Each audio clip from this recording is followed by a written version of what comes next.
I chat? don't, I don't think so. I mean, I think that's the main thing, and looks like everybody's being very courteous about that right now, so that's great. Yeah, great.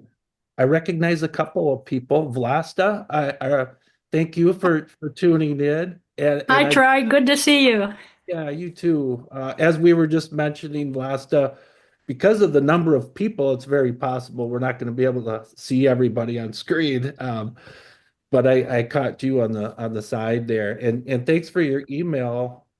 I don't know, about a month or so ago. And then you were trying to get back on to the newsletter that I send out. So I appreciate that. Right. And Yeah, that's working well. Thank you. you bet. Yeah, those are important for on the Yahara because really try to change those classes really monthly if possible.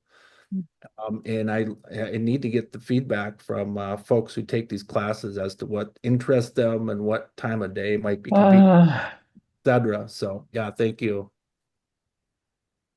Hi, Troy. It's Karen Redfield. I just wanted to say hi. Oh, hey, Karen, good. Yeah, thank you. I haven't seen you in a while. I know I could see you. Thanks for saying something. Yeah. I'm kind of, re-getting used to this. If somebody says something, you pop up on screen. I kind of Oh, forget. good. Yes. Well, I'm here.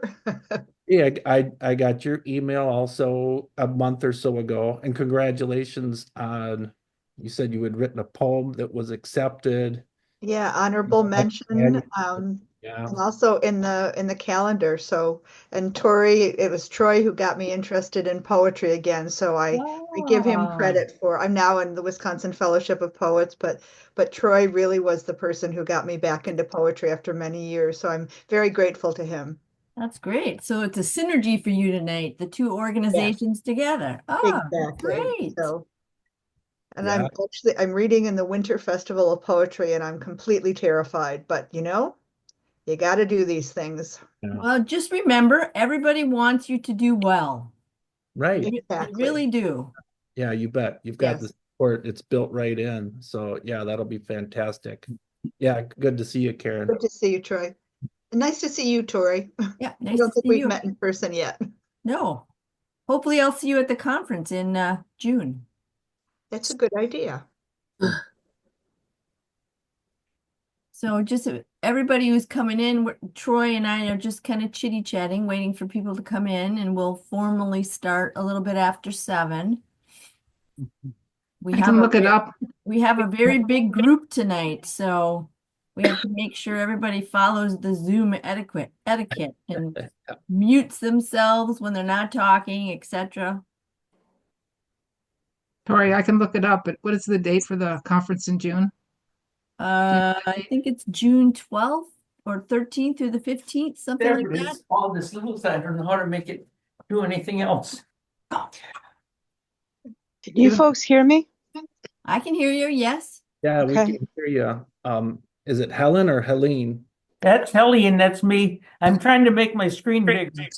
Oh, yeah, we can see you and hear you. You bet. Good to see you. Hey, Troy. Where are the Hey, people? Brenda. Hey, good to see you again. Yeah. Yeah, Hey, how's your writing group going, Brenda? pretty good. Pretty good. Yeah. Yeah, I that's think fantastic. that's the thing they're gonna follow, but Yeah, that's This is fantastic. all Good the to see people. you. There's 55 of them, yeah. 56. So if I mostly see this, it'll be all right, I guess. This will help give you the slides. Okay. Brenda, if I remember right, I think you took this similar class like some years ago, right? Through the Arboretum. And that's how Yeah. we had made class connections in the past. Yeah, that was fantastic. And Yeah. I've taken several classes. I couldn't Um, remember, Brenda, were you part of the one where we did finally land on trail, or were you part of that Zoom class also? Can't remember which. I was, we went to the Arboretum once Oh, as a did you? group, Okay, great. and I took the first class way back when, Yeah. and I did the something at Oldbrook as well, Okay. and a Yeah. few at the Conservancy. So, At the Pheasant Branch Conservancy. Yeah. yeah. That was a Yeah. beautiful connection. Yeah. That was really nice. Yeah. Yeah. Good to see you. Yeah. Yeah, you too. Can you folks see me? It's Oh, you- Elizabeth here. When you talk, we can see you. Okay, Most I of wasn't I think sure. most of us have our Zoom set on speaker mode because there's quite a big group. So Right. there's no way we're gonna see everybody. Okay, But if you put your Zoom on speaker mode, then you'll be able to see whoever's talking. That's right. okay, I can see who's talking. Yeah. Okay, And Yeah. then we'll give it a couple of minutes and then I will toss it to Troy. Troy, I am gonna probably mute all and then unmute you. Hopefully that works Sure. okay. Yep, I'll let you know. Absolutely. Yeah, and I can, Because we're at 90 people right now. you know, wow, I can do 90 a people. casual introduction and realize that others might come in as we go. I mean, Yes. that definitely happens, Yeah. quite often. Oh yeah, But and I'll mind my email in case people Just a silly question. How do you get on speaker mode? let me see. Zoom changed recently, Hmm. so I gotta double check myself. trying to think, yeah, on my Mac, I don't do much more than just turn up my volume. Okay, it's in the very upper right corner of it. Well, at least in mine, it's in the very upper right corner of the screen is a view. And if you click on it, there's a drop down and then you can change how you see things. Oh, yeah, I see. And you might have to experiment a little bit to get a sense of what each of those options are. I guess there used to be a speaker mode, but now it's side by side speaker or something. Single. And then my question would be, what shows up on the screen for all at this point? Do you all see the PDF with the title of the class Right. on screen? Yes. Okay, Yeah. I knew that was working for me. I just wanted to make sure it was. for everybody else. Yeah, I see it. I don't know if there's any way for you to make it a little bigger inside your window, Yeah. perhaps. Oh, on my end, Tori? On your end. You know what? I think I can. Sure, if that helps. You There, bet. yes. Yeah, that's better. There we go. The screen management, right? Especially Yeah. when we start getting into and I'll apologize for this first piece of text, right? Like that's a picture of a picture, but hopefully everybody can at least see those poems as they come up on those panels. That's kind of important. Obviously, Okay. you can read along and take a look at text, etc. Yeah. But if you have an ability to adjust on your screen, that might be helpful, obviously, because otherwise it's really challenging to follow along with the poem if it's not pumped up, if you will. Yeah, I think everybody's gonna have to do that for themselves, unfortunately. Yeah, it's very possible. Well, I'll just kind of start talking along, and again, fully realizing with a packed house, if you will, that some might be coming along. Yes. But yeah, I am. Troy, give me a minute to mute everybody and then I'll unmute you because we are at 100 right now. Okay. Well, that's a great turnout, Tori. I think you would mention that we had really good numbers, obviously, that had Yeah. registered, but that, sometimes not everybody is able to come in. It sounds like we've got a really good percentage of people who are able to tune in. Yep. And I So think, hang on. Give me a Tori, minute. I'm gonna mute all and I hope it works that I can unmute you, but sometimes you have to unmute yourself. So, and I think we might have whiteboarded in there also. okay, so hold on. I'm muting everybody.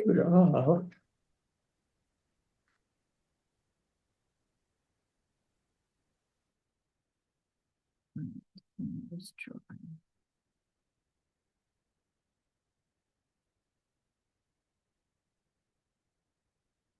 All right, so I'm doing that, Tori. How does Yay. that seem? Yay! Oh, great job. Really. Yay. Thank you. Yeah, with 100 people in a room, this is an amazing situation. It really is. As I was telling Tori previously, when I first started teaching this class, let's just say 6 or 7 years ago, this specific class, we were not overwhelmed. It was exciting, but we anticipated the class to have approximately like 12 or 18 people. And we ended up with 50. And this is when we were all pretty new to Zoom, so we weren't real sure about the chat rooms and categorizing and stuff. So really our only thing that we could come up with was to just go ahead and create 4 different groups at 4 different times. And do it at different times and hope that we could coordinate with others. So yeah, this is great, Tori. I really appreciate it. Well, thank you all for, taking some time out on a cold, at least here in Madison. It sounds like some of you are in Green Bay also, other areas probably of Wisconsin on a cold January night. Um, we really appreciate that you're able to make this time from 7 to 8:30. I am Troy. I'm from on the Yahara Writing Center. Um, that is it's nothing more than a really a small writing business, if we want to call it that even. Maybe 4 or 5 years ago, I went through a program here in Madison. It was called Social Innovation and Sustainability Leadership Program. And it really gathered a lot of people who were interested in sustainability in Madison and people, leaders of organizations and stuff like that that went through the program. And it was a little different than other masters in that at the end of it, instead of writing an academic paper, we were all asked to put together some kind of more community bound project. And so we had a vast array of what people were interested in and what they were trying to put together. For me, I had a background in teaching college English. I guess my chosen topic during that time was environmental literature, and I was a nature poet and writer myself, but I also had small business background. And so I kind of came up with the wild idea, what would happen if you merged those two things? Is it possible that I could sort of create a web-based platform that would offer up classes, not necessarily in a formal or academic setting, but instead I would create classes and I would lodge them in different places around Madison. So I taught classes at the Arboretum. I was able to make a nice contact at Pheasant Branch, which is a wonderful sort of preserve in Middleton. And I was able to get some of my classes out on their site. I've taught classes at Olbrich Gardens. Many of you, no doubt, have probably visited that beautiful garden and other places. And, and really kind of take writing and reading to people instead of the other way around. And so one of the things I've really prided myself on in doing that is being able to stay flexible and come up with a schedule of different times and different options for different people, who are interested in continuing in on the conversation of poetry, but aren't necessarily in a spot where they want to go back and, formally take classes. And so I was really happy that Tori found me a few months ago. I'd be curious to hear like how Tori maybe found, on the Yahara Writing Center. But here I am continuing to teach a variety of classes. I tend to sort of create different schedules per month, send those out through a newsletter, and then try to, pick up as many registrants as possible. So Tori, I don't know if maybe you found me just through a standard web search or through word of mouth. I think somebody attended one of your sessions. I think maybe the one at the Arboretum and recommended you to me to Okay. schedule to do one of my workshops with you. Okay. Yeah, wonderful. Yeah, those are great connections. Absolutely. And it's like one of the things I've certainly learned in the last 7 or 8 years of creating this on the Yahara Writing Center is that there's an awful lot of us who are interested in continuing the conversation. We just have to find the time, the place, and the proper venue. So anyway, here we are. I think it's a great match, Tori, and I very much appreciate it. So we went back and forth on what class might work best with this audience, and it really looked like we probably landed on a good one, on the right one. I think it was in 2007 that the New York Times had finally designated Mary Oliver as the most popular or most, purchased poet in America. And I think that there's a lot of really good reasons for that, and not just because of the word popular.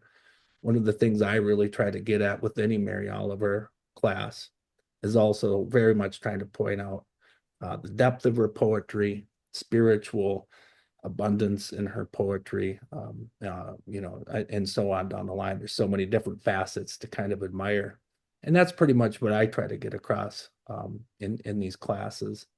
So yeah, as far as the class structure itself, I think because we have so many people, as we go on, and we can take a tour of the PDF here in just a second. I usually really try to conduct my class with two different things in mind, and that is obviously present the information, no doubt on the panels, but at the same time, I really do like the idea of it being interactive. So please do chime in at any point if there's something that you ran across on one of these 14 panels, I think it is, that were of interest or you're curious about or want to know more. Please make sure and let us know. And I think a lot of the fun of learning about Mary Oliver is the interactive portion. It really is. Reading her poetry out loud is really beautiful. And it's inspirational. I think being able to set ourselves on the puzzle of trying to interpret some of her lines is fun. And I really think the participatory aspect of Mary Oliver classes is really important. So please just say anything you would like, any questions, concerns, that would be fantastic. I would appreciate it actually. So I always try to put together, PDFs that sort of are, as succinct as possible and get us sort of talking in a conversational way about Mary Oliver's poetry. So I don't put a whole lot of verbiage in my panels, but instead I hope that, between us interpreting the poetry and anything you have to say, we've got plenty to talk about. So I'll just kind of very briefly go through the PDF, and if something strikes you of interest, again, let us know. I think, Tori, as soon as somebody says something, even in mute, right, that their voice will come out and we'll be able to see who that is. So I don't know if everybody saw or not, but in 2024, Mary Oliver's papers were gathered, and they were offered up to the Library of Congress. So her papers and also some items. So I wanted to create a first page as a kind of collage so we can gain some visuals. We can get back into the text of this here in just a second. We're on a brief tour, but I think that this is kind of a cool thing to point out. That really is her typewriter. This is a cool letter that she obviously had written in 1979. For those of you who really follow Mary closely, this would have been for her book 12 Moons. Anybody who's interested in constellations, the moon, etc., this is a beautiful book. This really is a favorite. Take a look at that. And then towards the end of Mary's life, as many of you know, she did move down to an area called Hobie Sound in Florida. And she was able to do a sustainability lecture, as you see here at the Rachel Carson lecture. So these are just some of the items that have been gathered and then sent off to the Library of Congress. So I thought that was kind of cool to take a look at. And we'll get back to this in just a second. I wanted to make sure and come up with a kind of framing question. We have, such limited amount of time, 60 minutes, 80 minutes, whatever it is, in order to try to, enter into one of our great nature poets. And so it's nice to have a frame of some kind. We'll take a look at that in just a second. I try to intersperse some of her quotes as often as possible. For those of you who haven't had a chance to take a look at her Winter Hours, it's one of her 4 collections of primarily beautiful essays. Her essay style is one of my own favorites. I'd be very curious if some of you feel the same way. Those beautiful, short, lyrical, nature-based essays are just wonderful. And Winter Hours has a lot of really cool stuff in it, including the essay itself, Winter Hours, which in a way, tonally wise, is somewhat of a departure. There's a kind of darkness that begins that essay, but then she goes on and gives us all of these wonderful, let's start back here with Winter Hours, great patches of sort of her self-reflection on what poetry means, how it comes about for her, what inspires her, and what she feels is her true role as a nature poet. I would really recommend for sure the Winter's Hours essay. So I wanted to make sure and get some of those in on this panel as well. First Snow, I was hoping was kind of an appropriate poem. Like I said, here in Madison, we really just received our first snow of the winter in many ways. So we actually have kind of a white background for the first time in late January, which is obviously odd and unusual. But I thought that this poem might be sort of beautiful to look at in that context. Blue Pastures is another one. It's one of her 4 real main essay collections.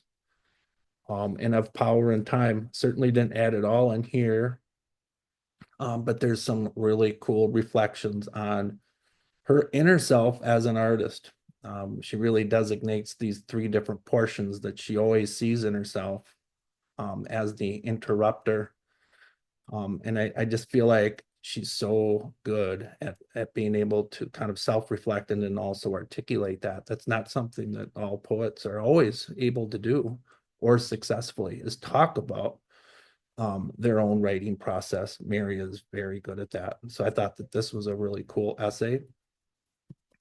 And then many of you will probably recognize Devotions, right? That's that great collection of all of her work, right? It goes back through all of her books. I've got it in front of me right now. To me, it looks like the last work that they have in Devotions is Felicity, and that's 2015.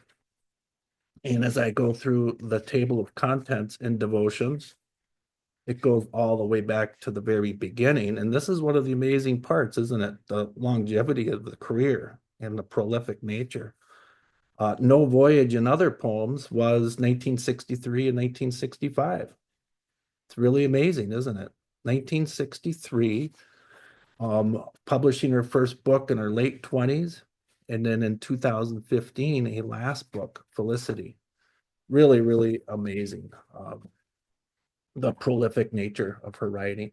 So if I was going to recommend a couple of her books for any of you who might even be relatively new to Mary Oliver, I would certainly say Devotions is a great purchase. And then it's very possible if you wanted more of out of the book that got her the National Book Award. It's that New and Selected poems that we've seen so much of. So New and Selected, that in 1992 received the National Book Award, which is pretty amazing. Anytime, right, you have a collection of various other works that end up getting you that award, you can tell there's a lot of quality poetry in there.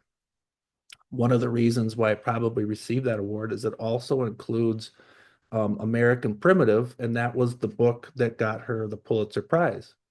So lots of great awards. Beautiful book. I would say Devotions and New and Selected Poems Volume 1 would be fantastic. Sunflowers, a favorite of mine.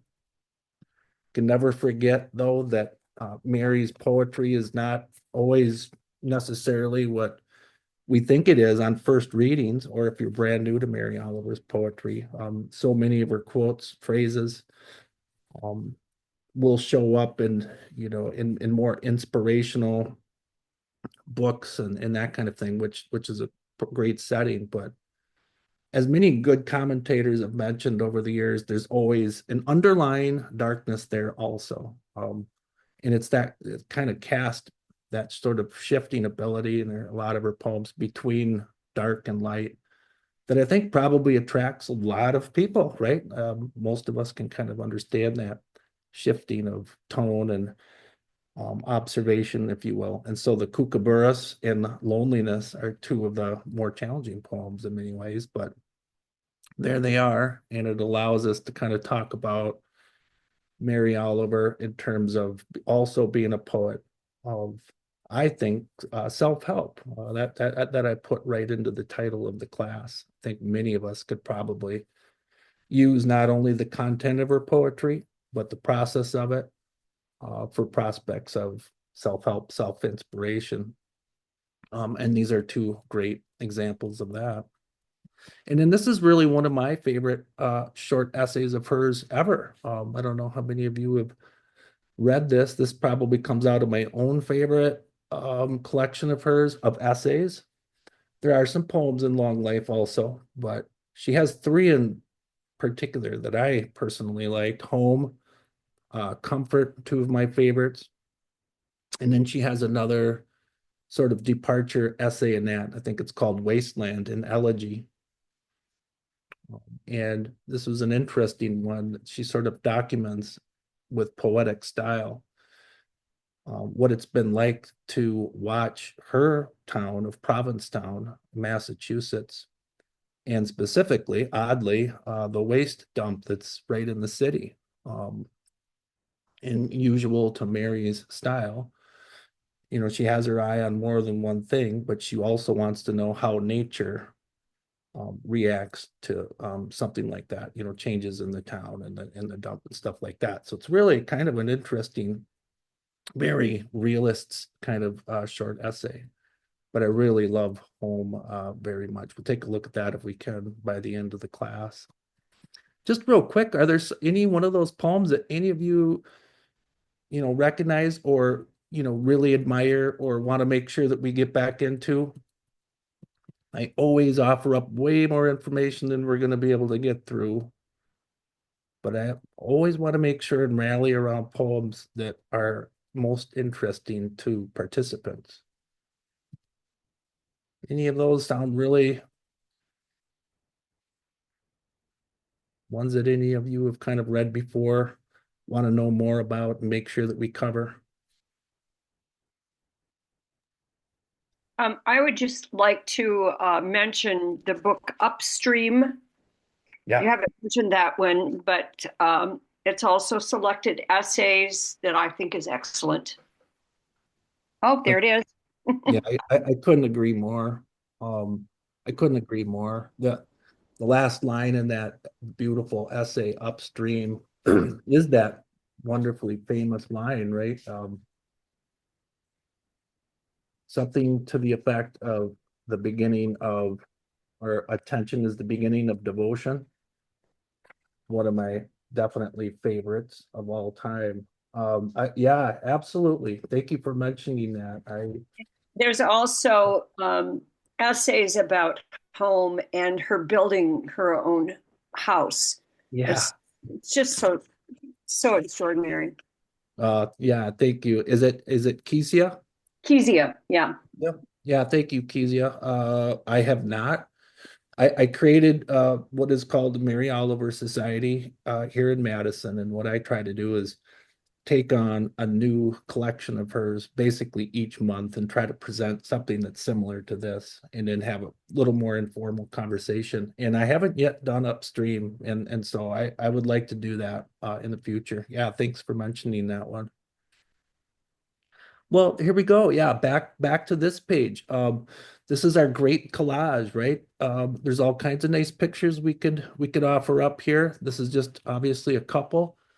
I like this quote of hers. I do believe that this may come out of Winter Hours also.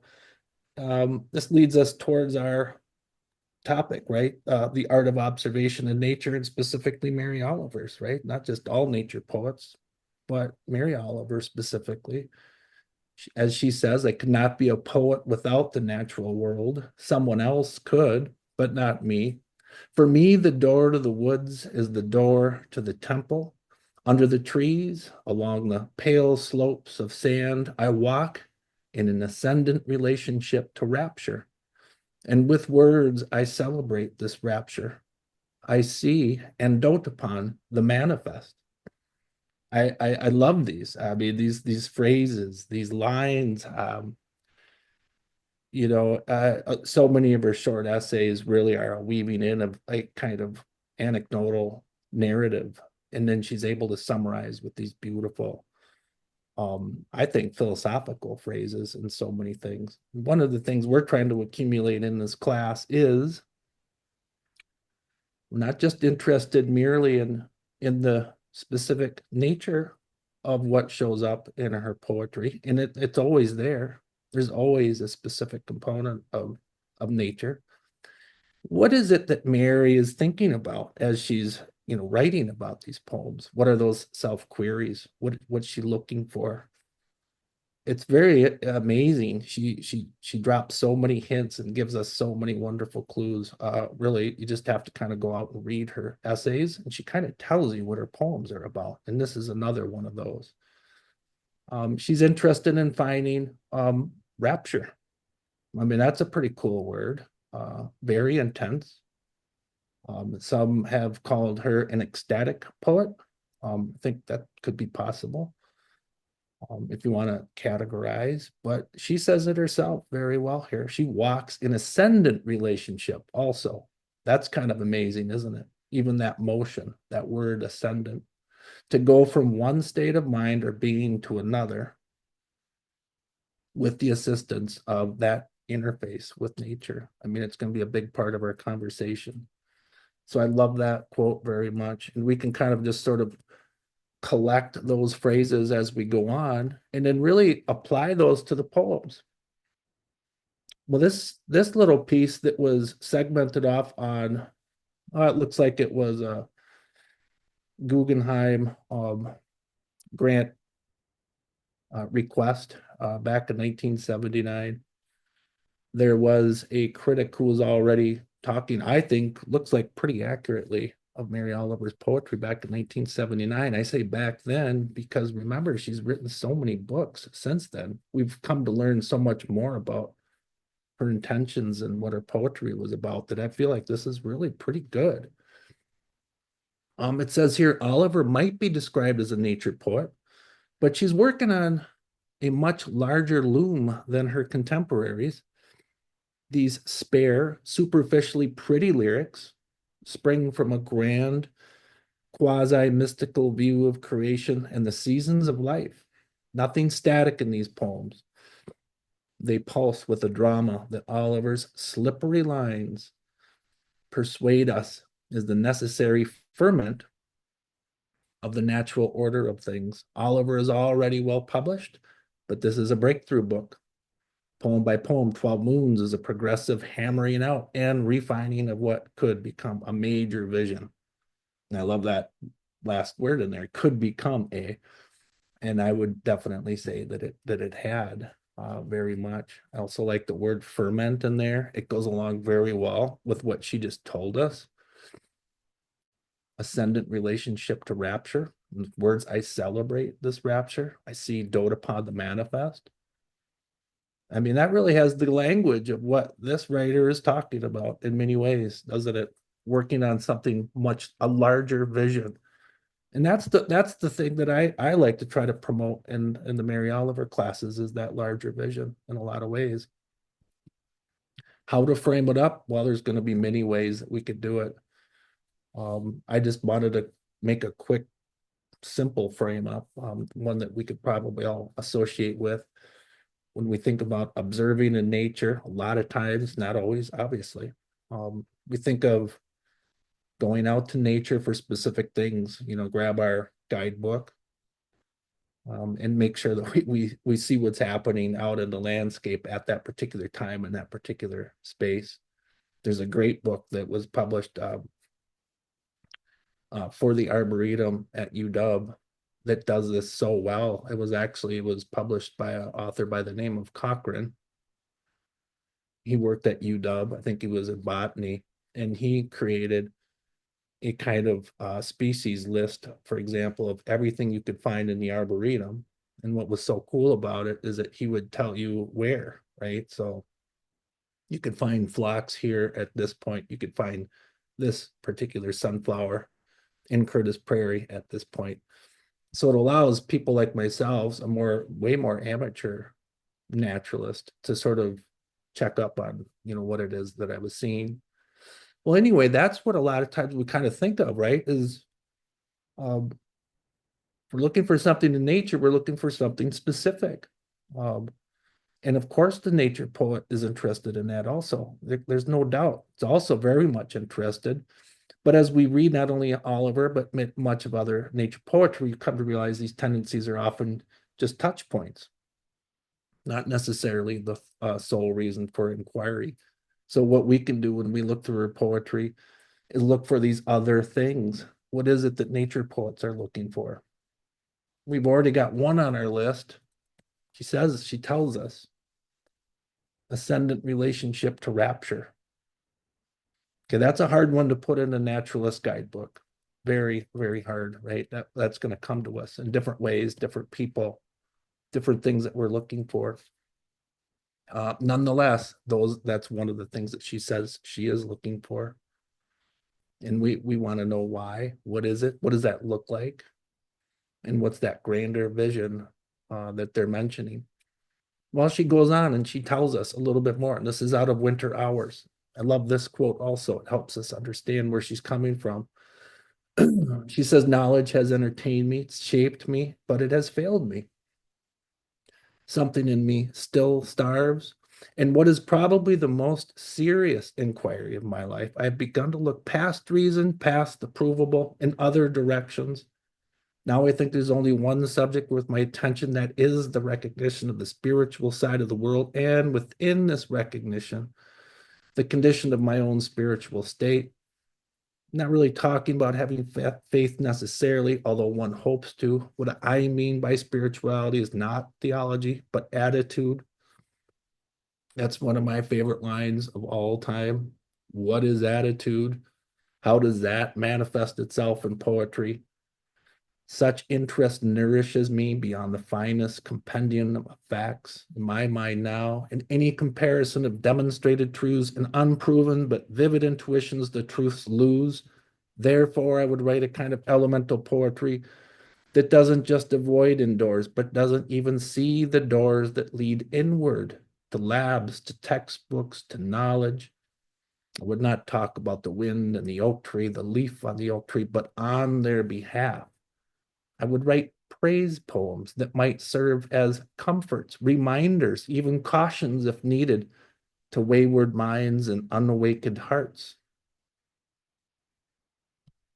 So this also doesn't show up in that naturalist guide, does it? It doesn't show you where to find those comforts, what those reminders are, what are the cautions exactly. Okay, those are three other things that she's seeking out in her poetry. How do we find that? What does it look like? May I interject? Yeah, please. Oh, yeah. Thank you. I was just thinking how she discusses that she's not going to write about something, that Yeah. she's going to write on its behalf. Like she's the voice. She's speaking for the trees or the animals or the birds or the grass. And I think that's the real challenge when you're writing nature poetry, is to not write about something, but to write like with something. At least that's a challenge that I experience when I'm trying to write Oh, observational poetry or something. no doubt.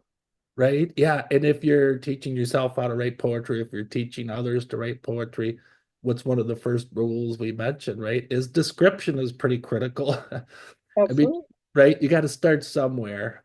You do have to have those surfaces down also. I want to see what it looks like.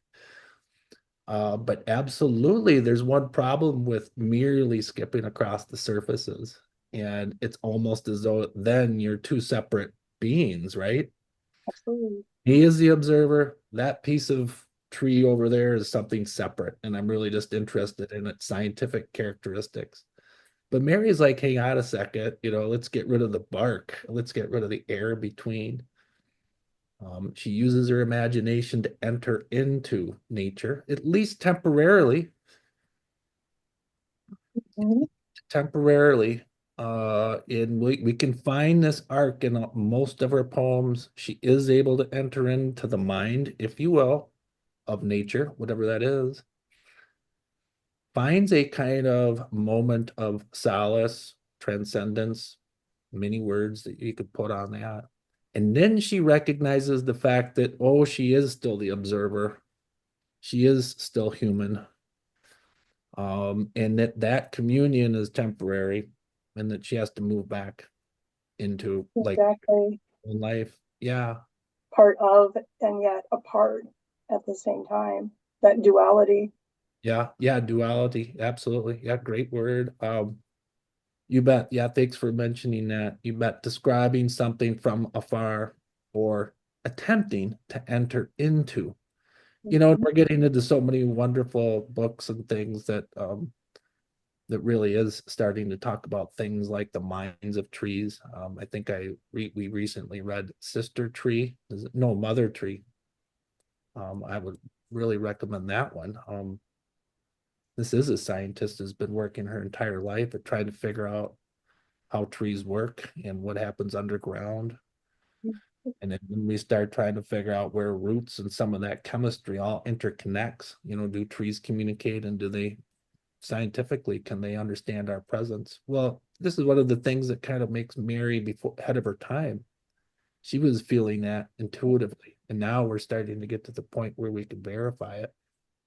I find it fascinating. Yes. Excellent, excellent point. Excellent point.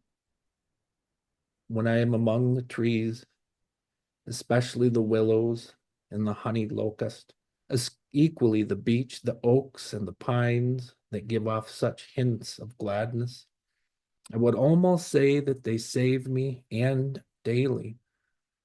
I am so distant from the hope myself, in which I have goodness and discernment, and never hurry through the world, but walk slowly and bow often. Around me, the trees stir in their leaves and call out, "Stay a while." The light flows from their branches, and they call again. "It's simple," they say. And you too have come into the world to do this, to go easy, to be filled with light, and to shine. Well, there's a few reasons why I would bring this in right away. One of them is I just taught a class at the Arboretum, which was pretty cool. It was called When I'm Among the Trees, and it was based on I was actually at fiber artists in Madison who took on this poem and created their fabric art based on it. And then they were able to put it in exhibits in the hall of the Arboretum. So that was cool in its own right. But if we're moving around and trying to ask ourselves, well, what's this connection between Mary Oliver poetry and the prospects of things like self-help and the art of observation? I thought the line here, I would almost say that they saved me in daily, was really critical and important. It shows really the thrust of how the intimacy of the relationship between Mary and nature, which she'll articulate here in a minute in the essay Home, and how much she really has kind of shaped her life with the landscape in so many ways, to the point where she's truly having this sort of inward conversation with what she projects the trees may be saying to her. She is going through a more challenging time in this poem. She would have just lost her partner not long ago. This comes out of the collection called Thirst. That's a very deep collection, very important one. And that's part of what we're watching here. But this idea of attitude and to go easy, to be filled with light and to shine. So if you remember back up here, she said, well, what I mean by spirituality is not theology, but it's attitude. And that phrase has always stuck with me. You know, what does that mean exactly? And I think a lot of that kind of comes out in not only this poem, but many others. I don't know, when we think about attitude, what are some words that come to mind for you all? And we're just trying to I shape. have a question. Yeah, Nina, please. So I'm interested in the word goodness that she has, second line, second stanza. And, you know, we talk about virtue in terms of Mary Oliver's poems, that there is a sense of virtue. And there's another poem that is deeply moving to me from the book Thirst also. And she says, another morning and I wake with thirst for the goodness I do not have. So can you comment about this word goodness that appears in two poems, two very well, they're all meaningful, but for me, two poems I really resonate with, and from this collection, and she talks about goodness. Yeah, yeah, thank you, Nina.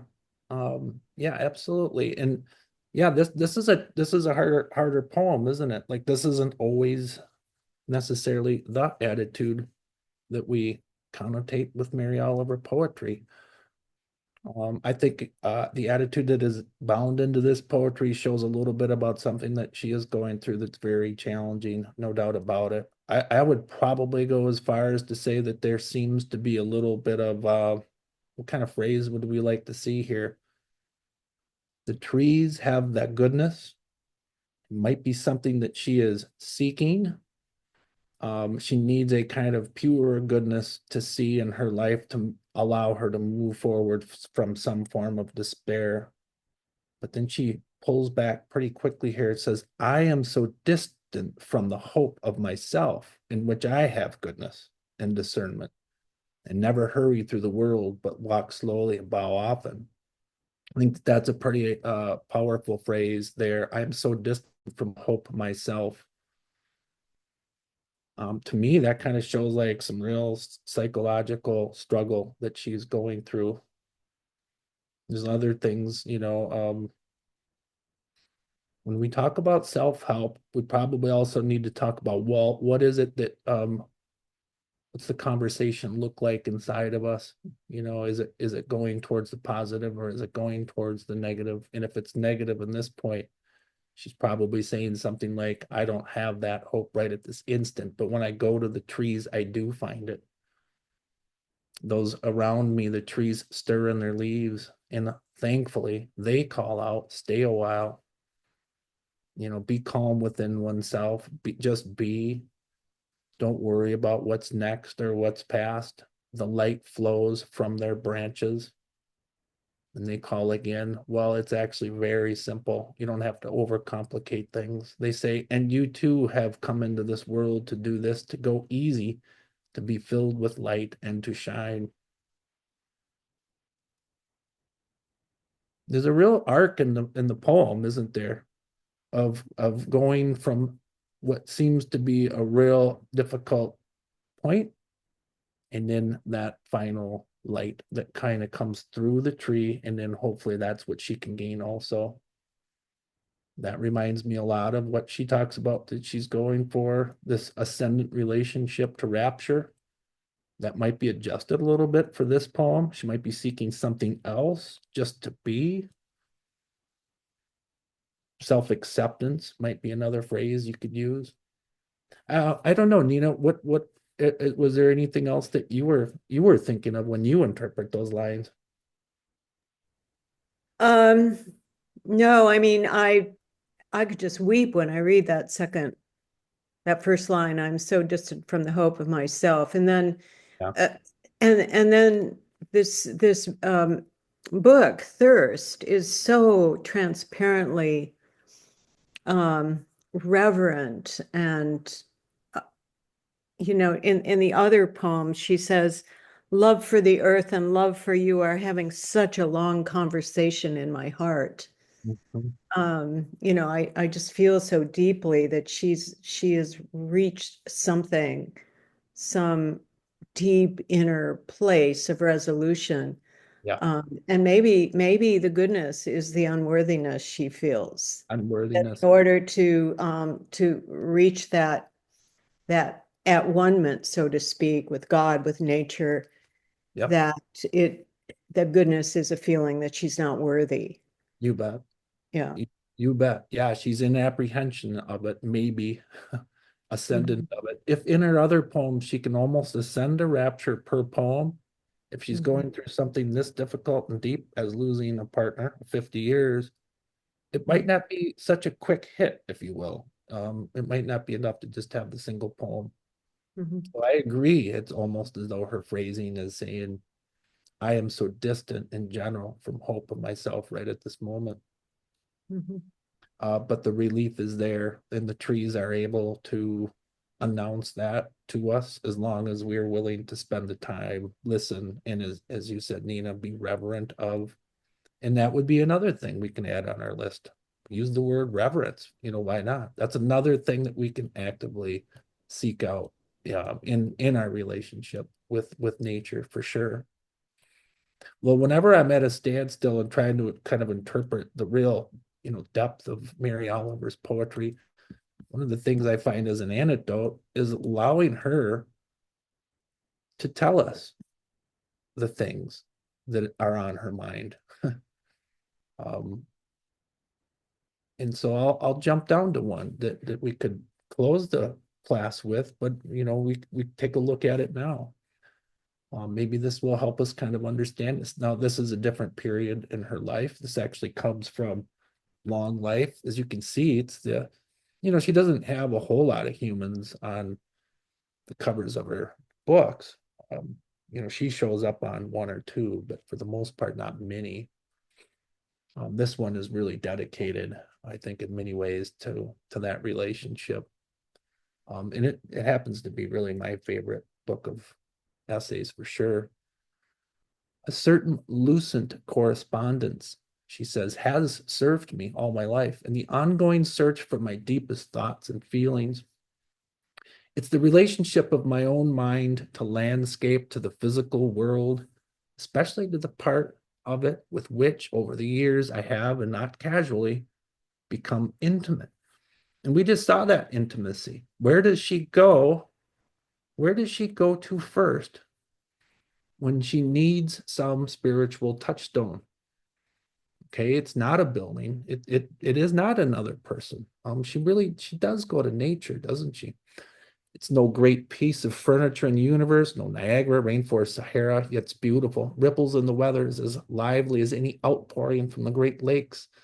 In its minor turns and tinsels and daily changes, this landscape seems actually intent on providing pleasure. Providing pleasure. We were just talking about the word goodness. Can a tree project goodness? Is it truly good? Is that what it is? Does it hold virtue? She uses the word providing here, providing pleasure, as indeed it does. Why? Well, she qualifies that just a touch, and she says, in its constancy. That's where she's finding a lot of that pleasure from, or that attitude to just be in the trees. Finding it within constancy, its inexorable obedience to laws I cannot even imagine, much less understand. It's still a richer companion. Steady commentary against my own lesser moods. All right, this helps to know too. Now we have a process that's associated. Maybe nature isn't merely objectively virtuous, but when I put it up against my moods and who I am and what I bring to nature, now it does seem to. If she had despair when she was coming through the woods before, that was a lesser mood of hers. My flightiness, she says, in this case, indifferences, my mind and heart absences. I mean by these flightinesses, something that feels unsatisfied in the center of my life, makes me shaky, fickle, inquisitive, hungry. I would call it a longing for home and not be far wrong. So home on top of rapture, on top of constancy, on top of attitude. These are the things that she's seeking, and that I think a lot of nature poets are. Or I could call it a longing for whatever supersedes, if it cannot pass through understanding. Other words that do come to mind: faith, grace, rest. I think we just saw that in When Among the Trees. I need rest.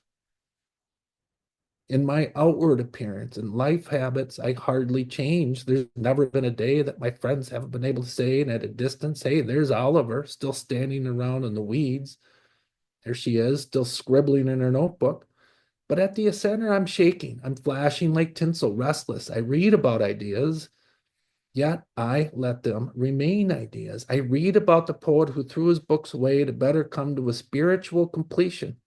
Yet I keep my books, I flutter, I am attentive. Maybe I even rise a little, balancing, then I fall back. I don't, however, despair at such failures. She says that now, but I think we could see some of that coming out in one among the trees, it did feel like there was some despair at failures of, I know I am sister to the dreamy-hearted dog who thinks only small thoughts, and to the green tree who thinks perhaps no thoughts at all, as well as to Rumi and St. Francis. No, I don't mind the failure so long as I am still striving, the ascendant towards rapture, which I am in this way. Daily I walk out across my landscape, those same fields, same woods, same pale beaches. I stand beside the same blue and festive sea where the invisible winds on late afternoons are wound into huge, tense coils, and the waves put on their white feathers and begin to leap shoreward to their last screaming and throbbing landfall. Times beyond remembering, I have seen such moments, summer falling to fall, to be followed by what it will follow. Winter again, count on it. That's that constancy. Also notice with constancy, it isn't just a one-off experience, is it? It's experience over time, almost always. That intimacy is hard to come by. Opulent and ornate world, the surfaces of things, because at its root and its axis and its ocean bed, it swings through the universe quietly and certainly. It is fun and familiar and healthful and unbelievably refreshing and lovely. We've got more to add on our list. And it is the theater of the spiritual. It is the multiform, utterly obedient to a mystery. What a great phrase this theater of the spiritual is. We could probably use that as a kind of Rosetta Stone for all of the poetry also. Here I build a platform and live upon it and think my thoughts, and I aim high. To rise, I must have a field to rise from. To deepen, I must have a bedrock from which to descend. The constancy of the physical world under its green and blue dyes draws me towards a better, richer self. Call it elevation. There is hardly an adequate word. Where I might ascend a little, where a gloss of spirit would mirror itself in worldly action. I don't mean just mild goodness, and there's our word again, happiness and goodness, places to move towards from some other state of mind. What does she say? Shaking, flashing, like tinsel, restless, something starving at the center.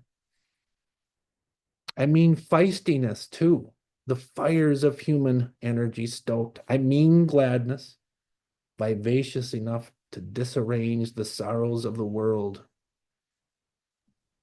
That looks like a good interpretive line for when I am among the trees. Gladness, vivacious enough to disarrange the sorrows of the world into something better. It's a real process, isn't it, that's associated to move from one state of mind to another. And importantly for what we're talking about is to see that and understand it, and then know that you're going there for some reason. What am I seeking? And what for? Is it random? I mean, whatever real rejoicing can do, we all know how brassy and wonderful it is to come into some new understanding. Imagine what it would be like to lounge on the high ledge of submission and pure wonder. Nature all around us is our manifest exemplar. Not from the fox or the leaf or the drop of rain will you ever hear doubt or argument. People say, would you like to go to Yosemite, Bay of Fundy, Brooks Range? I smile and I say yes. Go off to my woods, my ponds, my sun-filled harbor, no more than a blue comma on the map of the world, but to me, the emblem of everything. It is this intimate, never the general, that is teacherly. The idea of love is not love. The idea of ocean is neither salt nor sand. The face of the seal cannot rise from the idea to stare at you, astound your heart. Time must grow thick and merry with incident before thought can begin. And there's that recognition. She was talking of the spiritual side of things. It's one of the perils of our so-called civilized age that we do not yet acknowledge enough or cherish enough this connection between soul and landscape, between our own best possibilities and the view from our own windows. We need the world as much as it needs us, and we need it in privacy, intimacy, surety.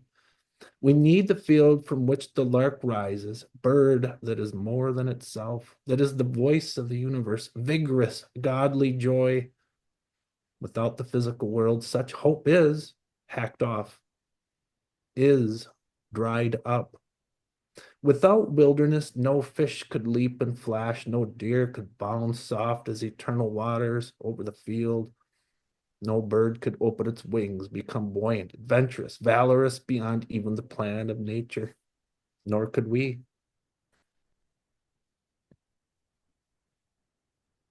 So I definitely read that whole one through because it really, as I was reading it, maybe it sounded like it as you read along, really does read like poetry, doesn't it? In many ways, these beautiful, beautiful short essays,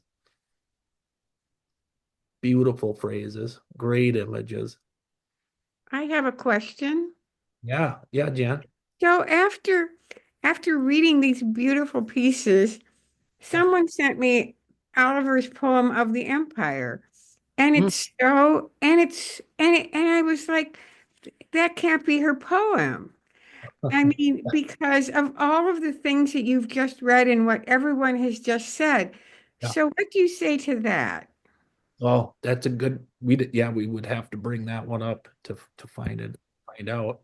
I have it here, but I don't know if you want to hear it, but Oh, I sure. I was just I was stunned. I guess I can't even express it. Yeah, it's amazing you say that. Someone had sent me something off of the web 2 days ago because they knew that this class was coming up.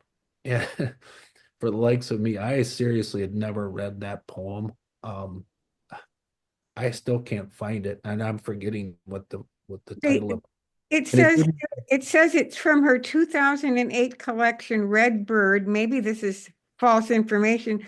Page 46, published by Beacon Press in 2008. Oh, sure. Yeah, no, I've got parts of Red Bird right here. Now, that was one of her last pieces.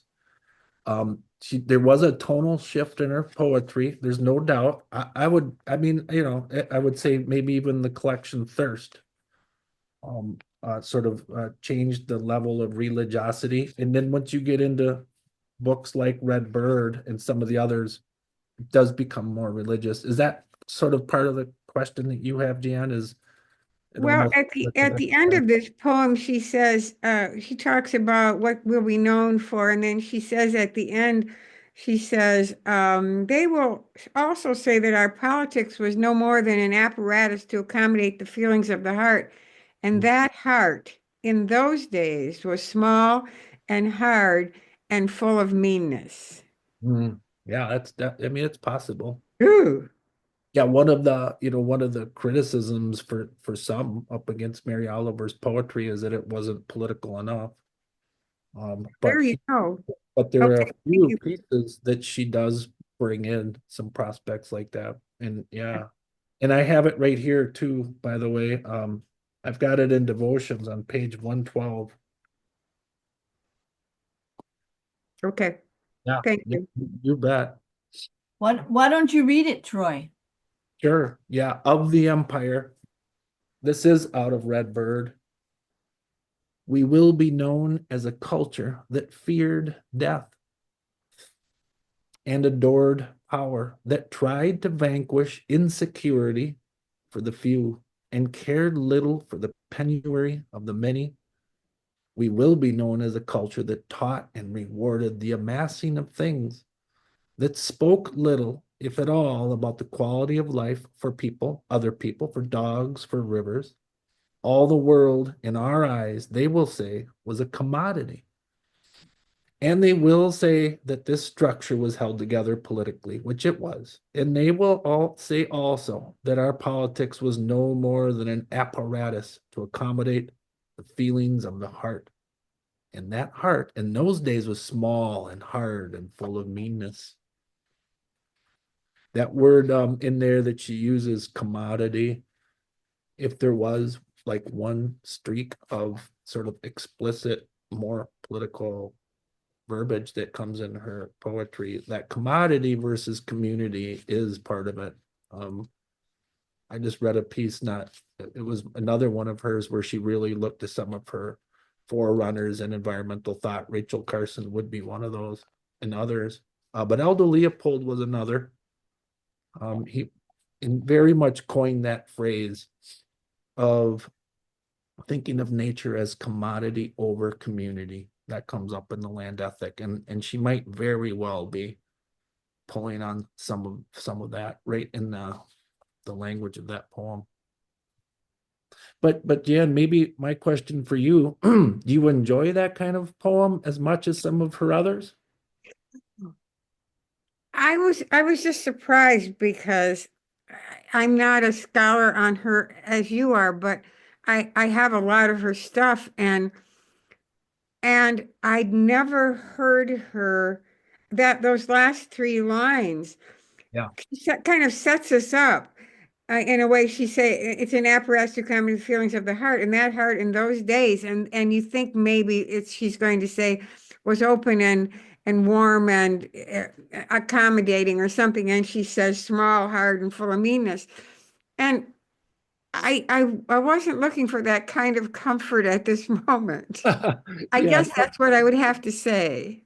Oh, it's a great comment. Yeah, thank you so much. No, in fact, she could have written this week. I know, and that's what makes it so universal, but Yeah. she didn't. I mean, she wrote it in 2008. Wow. What a trick, right? It's like has to come down to the audience. What kind of poetry are we looking for? A lot of times a more politically explicit poem isn't seen as art in the same way. I personally think that that's kind of the way Mary wrote over the years. She embedded some of her commentary in heavier symbolic language, like the kookaburras. Towards the end of what you were just talking about, Jan, you were saying something about the opening and or the closing of the heart. I took that and I was like, well, the kookaburras was an interesting semi-dark turn for Mary also. Sometimes we can never forget that one of the writers that she was interested in was Edgar Allan Poe. If y'all remember those stories that we read, who knows how long ago, right? That odd Gothic symbolic type of language. And that kind of reminds me of this. But see if we can hear some undertones of what you were just talking about in the kookaburras. In every heart, there was a coward and a procrastinator. Not a real standard Mary Oliver first line, is it? In every heart, there is a god of flowers, just waiting to come out of its cloud and lift its wings. The kookaburras, kingfishers, pressed against the edge of their cage. They asked me to open the door. Years later, I wake in the night and remember how I said to them, no, and walked away. They had the brown eyes of soft-hearted dogs. They didn't want to do anything so extraordinary, only to fly home to their river. By now, I suppose the great darkness has covered them. As for myself, not yet a god of even the palest flowers. Nothing else has changed either. Someone tosses their white bones to the dung heap. The sun shines on the latch of their cage.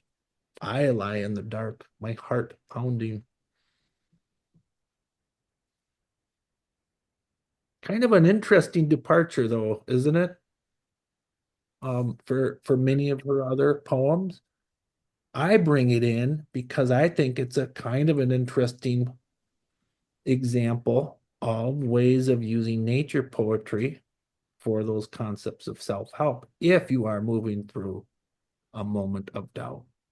And in this case, call it what we want. What's the cause of somebody she's talking about? Maybe she's literally talking about writer's block or something, right? Where I can't speak or rejoice in the way that I want to. And she's using those kookaburras as a kind of symbol that are caged. All they want to do is get out and go towards the river. She said no. Is that symbolic of something else? But her recognition of that and being able to move through that period of difficulty by writing one of these poems and releasing from it is one way we can all use nature poetry as a mode of pretty, not, I'm not going to say simple, but it's something we could do any day, any time. You know, I guess it's the power of the ending. I mean, if we read the two endings, which one like punches us in the face? Or the other one is a little softer and gives us a little bit more hope. And even the Kookaburra starts out with a little bit, I think, more hope. Okay, and now I've talked enough, but it's just the the ending, that just of that other poem that's just knocks my socks off. But now I'm going to be silent. Oh, yeah. Well, thank you so much for bringing any of this up. Yeah, it's great to get that interaction. Well, who knows? Maybe, I yeah. just wanted to say, I think the kookaburras, to me, it sounds like she has some regrets for something. Yeah, exactly. Yes. And yeah, that's what comes across in that poem. Yeah, no doubt, right? Yeah. Absolutely. Yeah, she says no and walked away. Mm-hmm. And I Yeah. think it's beautiful the way she expressed that. They had the brown eyes of the soft-hearted dogs, and so it's just a really interesting way of saying you have some regrets for something. Yeah, it can be an explicit event. It can also be something you maybe closed off in your inward life. Mm-hmm. That, unless she tells us precisely what that was, it's gonna be hard for us to know. But yeah, you bet. Does feel like it's got connotations of regret, challenge. I'm also hoping that she's able to exorcise that, not exercise, exorcise it by writing this particular poem. I'm guessing that only because this one stands out as a slight departure.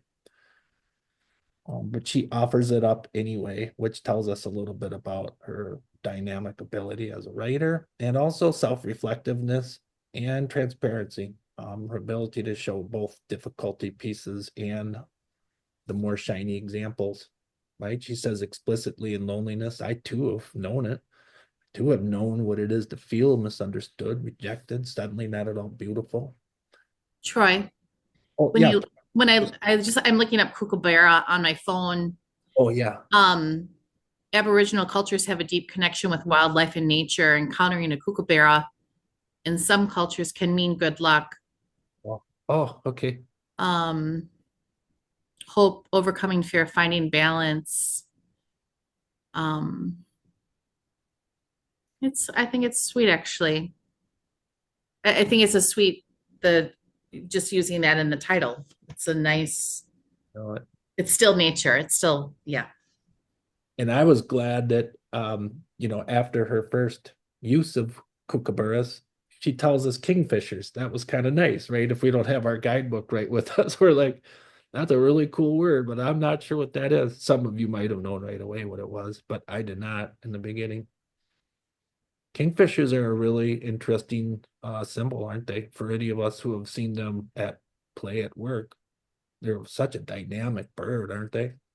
The way they kind of hang out on those branches, overlooking usually some water, and then fluttering in the air, looking down, and then they'll dive bomb right in the water, and get what they need and then come back up. I've seen that a few times. It's really very amazing. I don't think it's probably by total accident that she also uses a very dynamic and intense kind of form of animal to sort of counter whatever attitude is she's working through here. Yeah, I thought it was a little unusual because you would never have a kingfisher really in a cage. Those aren't birds that are kept in cages. So I was not quite sure what she meant. I could, yeah, I know. I felt the same way. I'm like, well, that's part of that's imagined, right? These are symbols at play. And They can keep kookaburras in Australia in cages though, and okay. I also felt that she was she alludes to the darkness, and that means death, because they're by now the kookaburras are dead.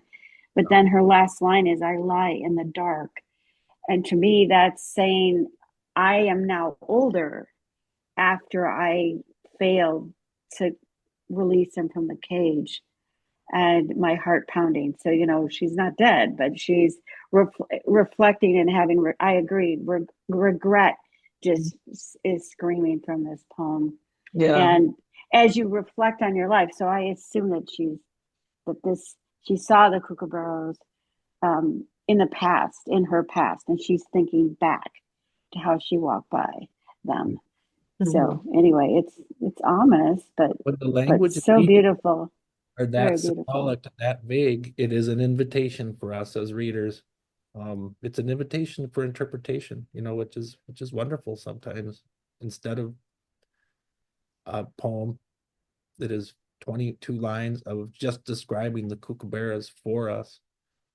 This is really open. It's open. We can work with that one for a while. And then over on the other side, a more explicit commentary poem. Again, that gives us insight into what we've been talking about the whole way. She just talked about how she matches soul to landscape. It's really been the project of her life. She said when she was young, it wasn't anything in particular that she said then drew her to nature, other than it was very easily available. And then, she later would say that was a place where she could exercise expression, escape from school, with Whitman in her back pocket. And she formed a more powerful relationship with nature than people at that point. So she plays out the theater of the spiritual through these poems. Some of them might be more specific than others. The loneliness one obviously is more standard, straightforward commentary telling us how important Mother Earth is. And she's feeling rejected, not at all beautiful, loneliness, misunderstood. Remember, she said that she had to have a bedrock of things from which she would ascend. So that's part of the dynamic of the poetry, also making sure to show us what that bedrock is, what she's coming from, and then moving towards, oh, Mother Earth, your comfort is great, similar to that goodness. Your arms never withhold. That's a beautiful part of nature, right? It's non-judgmental. It doesn't stand there and say that it won't embrace you. It has saved my life to know this. Your rivers flowing, your roses opening in the morning. Oh, motions of tenderness. I lie in the dark, my heart pounding. Those are two good ones, to take another look at and do some compare and contrast. I would love to hand it over to somebody else. Would anybody like to try to read one of these out loud themselves? The sunflowers might be a good one.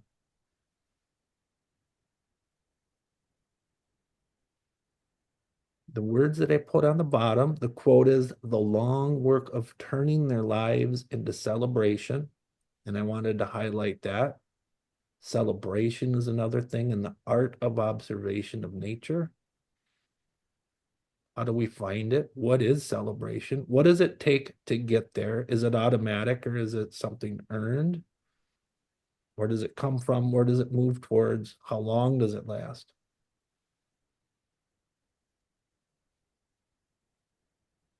Any other takers for readers? I'll read. Okay, yeah. You can't see me, but well, that's no worries. Can you hear me? Yeah, is the poem big enough for you to read it? I've actually got it open on another screen here, so let me scroll down to it and I should be good. Maybe. Where did it go? Oh, there it is. Okay. The sunflowers. Come with me into the field of sunflowers. Their faces are burnished discs. Their dry spines creak like ship masts. Their green leaves, so heavy and many, Fill all day with the sticky sugars of the sun. Come with me to visit the sunflowers. They are shy, but want to be friends. They have wonderful stories of when they were young, the important weather, the wandering crows. Don't be afraid to ask them questions. Their bright faces, which follow the sun, will listen, and all those rows of seeds, each one a new life, hope for a deeper acquaintance, each of them, though it stands in a crowd of many, like a separate universe, is lonely. The long work of turning their lives into a celebration is not easy. Come, and let us talk with those modest faces, the simple garments of leaves, the coarse roots in the earth, so uprightly burning. Yeah, thank you for reading that.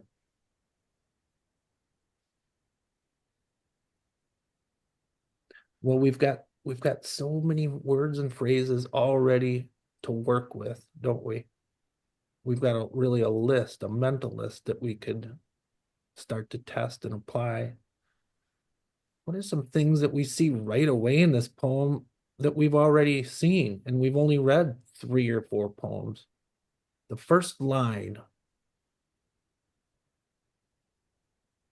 or maybe we haven't looked at this one, and my apologies if we didn't. I know it was, actually, I might be wrong about that. It's hard to remember which ones we've gone through. Did we look at invitation? I don't think we did we? No, we didn't. Okay, yeah, sorry about that. I put this one up on top thinking we might get to it quickly. Well, yeah, the name of this poem, Invitation. In, the first lines that were just read to us, sure sounds like an invitation also, doesn't it? But also the in both of those two poems you're talking about, each line moves to the right, and so it's sort of like a flower or sunflower growing almost, or else there's movement or something. Both of those poems though have that same construct of not starting at the left margin, but moving in. And all of them have the same number of lines in the stanzas. So I don't know what that means, but that's something I saw. Oh, thanks, Jan. Yeah, you know what? I was gonna mention structure right off also, so I'm so glad that you brought it up. Yeah, I mean, if we read a lot of Mary's poems, this really is kind of a patented form, isn't it, of hers? That 4-line stanza, staggered indent. One of my participants once used the word cascade. I thought that was kind of a cool word, right? Like literally, if you pour water over the first line, you can almost kind of see that water cascade off one stanza, maybe come in another. It's a really cool use of what they call enjambment, right? How we wrap one line around another. Troy? Yeah, please, Dee. Yeah, I just wanted to say that we've talked about this in our poetry workshop, how Mary Oliver wraps her lines, and I've tried to play with that, and it's more difficult than you think. Yeah, right. No doubt. Yeah. The other thing that I think makes her so exceptional is just her use of words. For instance, in this one, their faces are burnished discs. Their dry spines creak like ship masts. You know what I mean? She's using, who would think of a plant and a ship mast? You know, the way she uses words and they make sense, but I know I can't think of, okay, what does a ship mast have to do with, the tall spike of a sunflower? No doubt. Yeah. But the sound of it is absolutely perfect. Mm-hmm. So the creaking of a ship mast is having been both on a boat and in one of those fields, I can't believe how beautifully she did that because they are so parallel. So it's brilliant. It's just brilliant. Yeah. Yeah, and what like Dee in those classes that you took, did they have you working on, like figurative language and metaphor?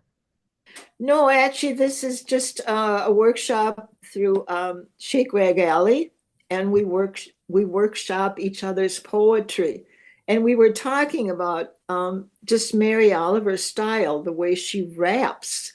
Yeah.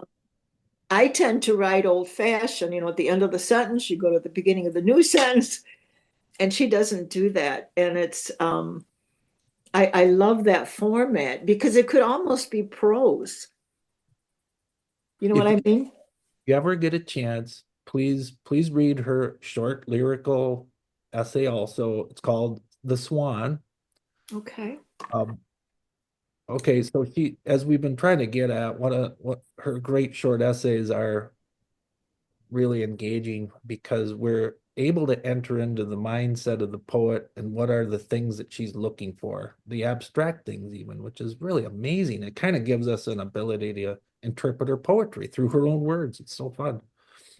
But the Swan is even a departure from that, where she literally plots out, I think she says the 4 or 5 things that she must have in each poem, or they will not be finished or sent off. Wow. It's cool. Yeah, it's like, okay, thanks. Now we kind of know the things she has to have, and one of them has to have a structure that indicates motion. She was never attracted to static poetry. So if we think, even though of course, she loved all the romantics, let's not kid ourselves. She loved Wadsworth. She was devoted to Shelley, she says, so on. The style wasn't going to cut it for her, right? I mean, the sonnet with all of those rules, and then with those end stop lines, etc., and the chunk, right where everything, right at the iambic pentameter, if you will. She said that she needed motion, and the main reason was because she never really thought of nature as static. It's dynamic, always in motion.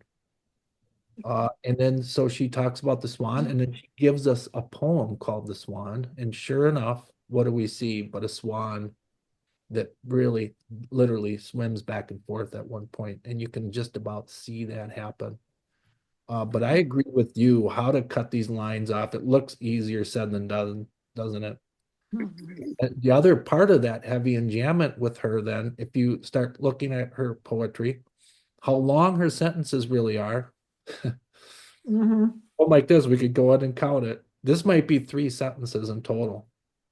And she gets away with that with these shorter lines and tons of motion. But yeah, thank you so much for bringing that up. I think it's one more thing that allows her poetry to stand out is it has something going on. Right. Part of it is the structure. And her lopping on of the figurative language is also really important, isn't it? If she's going to invest a lot of her life, time, and spirituality in nature, she's going to make it dynamic. And one of the ways she does that is through metaphor. She invests a lot of her time and effort into nature. So those sunflowers are not just going to be beautiful and golden. Could be that too, but they become burnished discs, dry spines. She's offering up intimacy to these items. She wants you sooner or later to begin to believe they have stories, right? And with any characterization of things, especially when a writer is asking for us to disconnect our ability to believe, she has to set it up in some ways, technically speaking. We can really see this as a dynamic object. Creek-like ship mass, green leaves, so happy and many full all day. Notice that phrase, all day. She also does toward the end that thing we talked about way in the beginning of not speaking about, but speaking in the voice of, because she completely humanizes at the end where the hope for deeper acquaintance, each of them stands in a crowd of many. I mean, is that her projection Yeah. into the sun, her own loneliness? But I think it is just so brilliant the way she segues from the seeds into this whole other theme. And it reminded me of what we spoke of earlier, Yeah. that she uses these natural these flowers or whatever, to bring us into some universality about all of us as people. Yeah, no doubt. And then if you really start moving along those lines, that argument in your mind of anthropomorphism versus, okay, are we just projecting? Mhm. Kind of notice that we get closer to nature as we think about it. That's the other beauty of untangling some of the logic that can show up in her poetry, whether we believe in, as you say, anthropomorphizing things or not. One of the things she's doing is inviting us to think about that prospect a little bit deeper. Yeah. We have to use our imagination to think that maybe the sunflowers have their own story, that maybe they are shy. I don't know. I mean, sooner or later we have to use language in order to describe what's happening in front of us. And that's I one way. immediately thought of older older people who are, who are maybe passed by, but they really want to tell their stories. I immediately went there with this. I also love her end line, the ends of each line, those words like sunflowers, disc, spine, sticky, and then at the end there's that come, the beginning of the sentence at the end of the line. It's so strong. It's like a call to action being alone at the end of the line there. Wow. Yeah. Yeah. What a great phrase. Call to action. You bet. Well, yeah, remember that wonderful phrase she had in the beginning when she was talking about really her poetics in many ways. That call to Writing action. on behalf. Yeah, that. And then on their behalf, I put a little ellipsis in there. There's more. I would write praise poems that might serve as comforts, reminders, or even cautions if needed to wayward minds and unawakened hearts. And I feel like that's a big part of what she does too, is that she really is trying to pull us up from the page in earnestness for us to also see and experience some of this. If you haven't recently, come with me and I'll show you the sunflowers. And then really that call to action that you all were just mentioning. Yeah, there's so much in this one. I absolutely adore it. Well, we are running out of time, believe it or not. This was I knew that this might go very fast. Thank you for the participation. I know, Tori, for me, because we only gotten through half of this, if you would ever want to offer up a part two, we could certainly finish off the rest of these poems. You'd add more to it. Yeah, I think that'd be a good idea, especially since I learned tonight that Zoom has a limit to participants. Yeah. So some people couldn't get in Oh, Yeah. once we hit 100, and I feel really bad about that because Oh. I did not know that that was the case. I like the cause of our limitations this time around. 100 people who are interested in Mary Oliver poetry. It's pretty fantastic. But yeah, you're right, Tori. Maybe we could get those other 25 in somehow on a second session. So I'd be more than happy to do that. There's so much material. We're really just obviously just skimming across the surface with the ones that we've got up on screen. But yeah, thank you all so very much. Yes, And thank you. And I will definitely follow up with everybody with the recording. And I will make sure that everybody is on Troy's mailing list and my mailing list for future workshops. And then maybe share a little bit about both our organizations. So thank you very much for coming tonight. This was really lovely, and I have to buy more Mary Oliver books. That's pretty much my takeaway. plenty out there. Absolutely. Yeah, thanks again, Tori, for coordinating. Thank you. Yeah. Bye-bye all. Thank Good you. night. Have a good night, everybody. Bye. Bye.